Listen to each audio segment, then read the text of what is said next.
আসসালামু আলাইকুম দেশবাসী। আমি নতুন কৃষক মোহাম্মদ রুহুল আমিন। এই যে নেবুর বাগান নিরেইতেছি। আমি কিছুক্ষণ আগে ফেসবুকে দেখলাম আমাদের এক কন্টেন্ট সেটার এই ময়মনসিংহের আমার বাইস্তের সমতুল্য ছেলের সমতুল্য উনি আগুনের ভিডিও করতে গিয়ে উনি আহত অবস্থায় আছেন। আল্লাহ ওনার উপর রহমত করুক, ওনার হায়াত দারাজ করুক, সবাই আমরা দোয়া করি। সারা বিশ্বের কন্টেন্ট সেটআপ যারা আছেন, যারা ভিডিও করেন, এবং আমরা যারা আছি নতুন পুরান সবাই একতাবদ্ধ হই, কেউ কারো জন্য হিংসা না করি।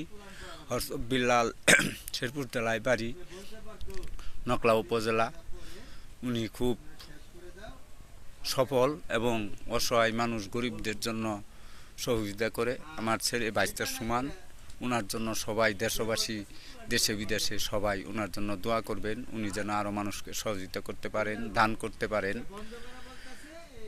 এবং ওনাকে জন্য সবাই দোয়া করবেন।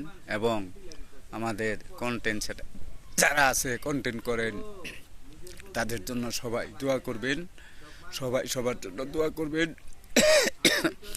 কারো নতুন পুরান কারো জন্য কেউ হিংসা করবেন না, কারো পেজ কেউ ক্ষতি করার চেষ্টা করবেন না। আমি মুরব্বী মানুষ, আপনাদেরকে করজোরে অনুরোধ জানাই, সবাই কষ্ট করে ভিডিও করে আসুন আমরা সফল হই। আমরা যেন সবাই হরসব বিল্লালের মতন আল্লাহর রহমতে সফল হয়ে সাধারণ মানুষকে সহযোগিতা করতে পারি। হরসব বিল্লালের মতো যদি সবাই এইভাবে সহযোগিতা করতো, আমরা সহযোগিতা করতে পারতাম, তাহলে মনে করি আমাদের বাংলাদেশের মানুষ, গরিব অসহায় মানুষ একটু সহযোগিতা পাইতো। হাসপাতালে বিনা চিকিৎসায় মারা যাইতো না, এই না খায় মারা যাইতো না, কষ্ট করতো না, বিনা চিকিৎসা পাইতো। সবাইকে ধন্যবাদ। আমার ভিডিওটি দয়া করে শেয়ার করবেন, কমেন্ট করবেন, সাবস্ক্রাইব করবেন। সবাইকে ধন্যবাদ। আসসালামু আলাইকুম।